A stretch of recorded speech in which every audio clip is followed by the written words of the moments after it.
क्या वाकई corona virus वापस आ चुका है? साल 2020 का वो डरावनी तस्वीरें एक बार फिर याद आ रही है। मास्क, लॉकडाउन, हॉस्पिटल, ऑक्सीजन की किल्लत। लेकिन क्या अब भी ऐसा ही कुछ होने वाला है? सिंगापुर और हांगकांग में कोविड-19 के मामलों में अचानक तेजी आई। दो नए वेरिएंट LF7 और JN1 चर्चा में हैं और भारत भी अलर्ट मोड पर। लेकिन ठहरिए, इस बार कहानी थोड़ा अलग है। ये वायरस अब सिर्फ हमला नहीं कर रहा है, ये चालें चल रहा है। कोविड का नया चेहरा कन्वर्जेंट इवोल्यूशन का नतीजा है। मतलब वायरस अब धीरे धीरे खुद को इस तरह बदल रहा है कि इंसान की इम्यूनिटी को चकमा दे सके। ये नया वर्जन ज्यादा तेजी से फैलता है, लेकिन कम लक्षण दिखाता है।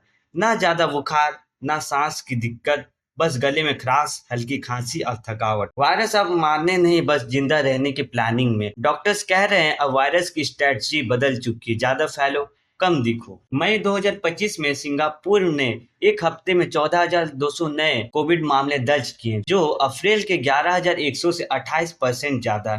हांगकांग की भी स्थिति सेम है, पिछले एक हफ्ते में 31 मौतें हो चुकी है। इन मामलों के पीछे ओमिक्रॉन के दो नए सब वेरिएंट्स LF7 और NB18 जो JN1 वेरिएंट के वंशज है। अच्छी खबर यह है कि वेरिएंट्स गंभीर बीमारी या बड़ी मृत्यु दर से जुड़ी नहीं है। भारत की बात करें तो अब तक 257 सक्रिय मामले रिपोर्ट हुए हैं।